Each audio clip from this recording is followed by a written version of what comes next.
বলতে পারি একজন বামপন্থী কর্মী আজকে একজন ক্যাজুয়াল অস্থায়ী কর্মচারী হিসেবে কোম্পানিতে যুক্ত।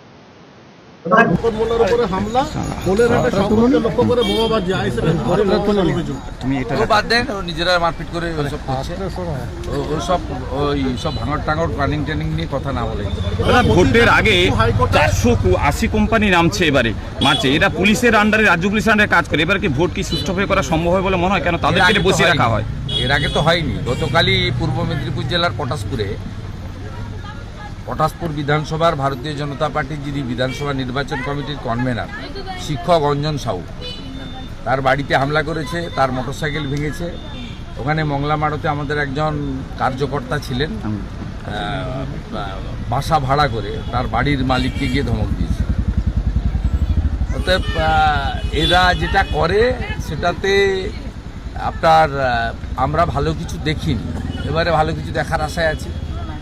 এই কিছুদিন আগে সামান্য সমবায়ের ভোট নিয়ে এখান থেকে 5 কিলোমিটার দূরে রানীচকে আমাদের মাহারা পাড়া, মানে তফসিলি পাড়া, সেখানে শিডিউল কাস্ট পাড়া, সেই পাড়ায় আপনার সাতাঙ্গা বাড়ি থেকে জিহাদি বাহিনী মোটরসাইকেল করে এসে মানে দলমত নির্বিশেষে হিন্দুদের উপর অত্যাচার করেছে। মহিলা শিশু কেউ ছাড় পায়নি। এদের ক্যারেক্টার এইটা, এদের যে মডেল আছে এই মডেলেই এরা কাজ করে, জিহাদি মডেল। দাদা, প্রতি জেলা পিছু হাইকোর্টের তরফে 3 সদস্যের একটা কমিটি তৈরি করে দেওয়া হয়েছে, যারা সুপ্রিম কোর্টের গাইডলাইন অনুযায়ী এই এর কাজ ঠিকমতো চলছে কিনা দেখবে। আমাদের এ নিয়ে মন্তব্য করার কিছু নেই, যা হচ্ছে সুন্দর হচ্ছে।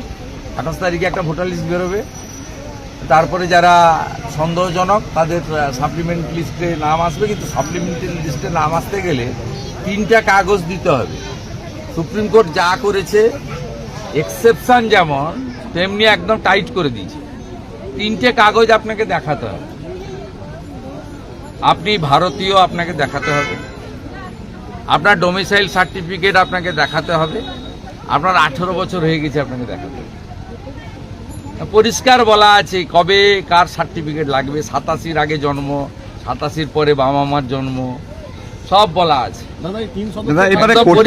কোর্টের নজরদারি বাংলাদেশের মুসলমান অনুপ্রবেশকারীরা এই কাগজ দেখাতে পারবে না, আর কোর্ট নিযুক্ত লোকেরা তথ্য এবং কাগজের বাইরে যাবে না। কোর্টের নির্দেশে এসআইআর হচ্ছে, আমাদের জানার কোনো দরকারই নেই। দাদা না, চক্রান্ত শেষ হবে কিনা জনগণ জানে। নন্দীগ্রামের জনগণ 2021-এ যা করেছিল, বাংলার জনগণ যদি নন্দীগ্রামকে দেখে সেই রাস্তায় হাঁটে তাহলে বাংলার উন্নয়ন হবে, বাংলার এইরকম 26,000 চাকরিও যাবে না, বাংলার যুবক ছেলেদের অন্য রাজ্যেও যেতে হবে না, এখানে এইভাবে নারী নির্যাতন হবে না।